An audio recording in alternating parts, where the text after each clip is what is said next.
Hey guys, good afternoon. It's Greg at Antrim Way Honda.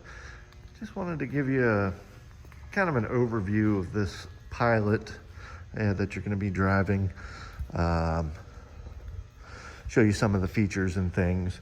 And of course, if you have any questions, I'm glad to answer them in person. But of course, trying to keep your contact to a minimum.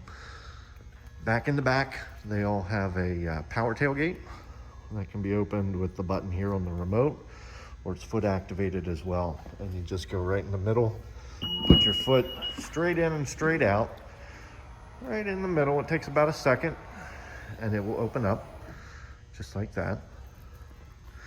In the back of the Pilot, the third row is down flat right now. To fold that up, there's a handle here on either side with a strap, and you just pull straight up on that strap and the seats come up. The third row is a bench. To put it down, the same thing. You just pull on the handle and it'll go back down. Also in the back, there's a storage compartment here that opens up. The lid to the storage compartment can be flipped over. There's a handle on both sides, and it will go down inside to give you a little deeper storage area when that back seat is up. To close it again, just take your foot straight in, straight out, and that will shut it up. There's also a button up here. You press that, and that will close it as well.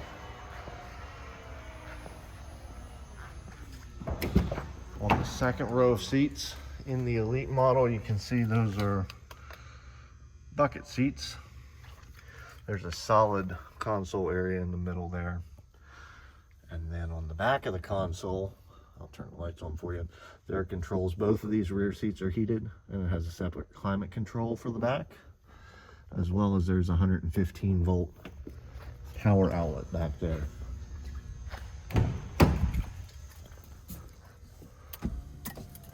Go ahead and turn on the switch so there's some lights in here. So these guys will turn on the rear heated seats, as well as let your rear passengers adjust the climate control. And then there is a 115 volt home style power outlet. And the rear entertainment screen. That has to be controlled by this remote that's in the seat back pocket right here, or the control up front. The Elite has that panoramic glass roof back in the back. There's a control up here. This guy will open and close the shade for that panoramic roof, so you can close that off. It is nice. It lets in a lot of light. The other controls up top there is one for the sunroof. And these Honda Link controls are connected services that you can get with a subscription that allow you to lock and unlock the car from your phone, get emergency dispatch if there was an accident, things like that.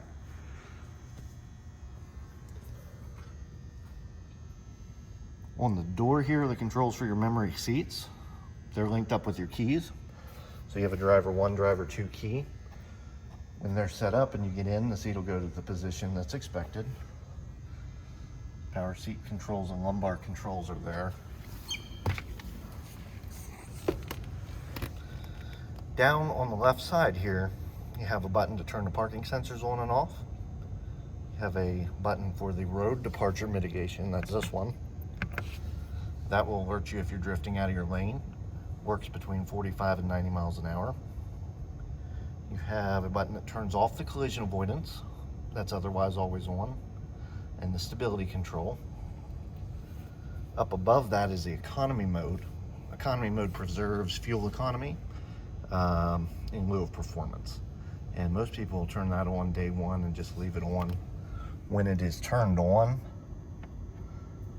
lights up like that. You have that little leaf indicator, and it just reduces the throttle response and changes how the transmission shifts. The mirror controls, and then this guy will fold the side mirrors in and out with power just by pressing that.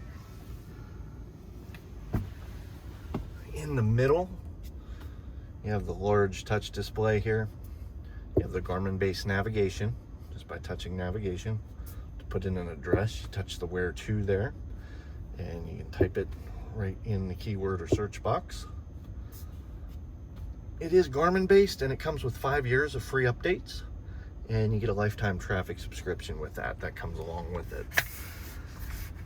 The other features that are in here, there is a button for each of the audio functions. So if you don't see the one that you're looking for, if you swipe over to the next screen, say Sirius XM is on the next screen there, AM radio is on the next screen, but there's a separate button for each one of those. The volume knob here will turn it up and down. Pressing it turns it off. And these guys can be reorganized just by pressing and holding. It'll give you a little tip screen the first time, but you can press and hold those and move them around to different screens. Down below is your temperature control. You have the driver side, the passenger side, and then to control the rear, you press this rear setting button, and you can use either of these to set the temperature for the back. The heated seat controls, you just press high, medium, and low, and the third time is off. The ventilated seats, you have a high, medium, and low as well. Same thing for the passenger side. And then down below is a Blu-ray disc player for the entertainment system in the back.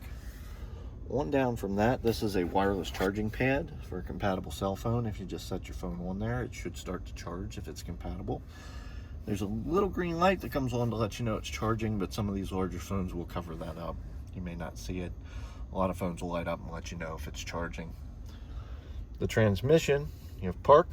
Reverse works by pressing backwards here. Neutral and drive. Behind that, this is the mode control for the all-wheel drive. If you press that on the display in the middle, it will come up. It'll say normal, snow, mud, or sand, and wherever you leave that, that's the mode that it will stay in. It's always all-wheel drive. It's always on.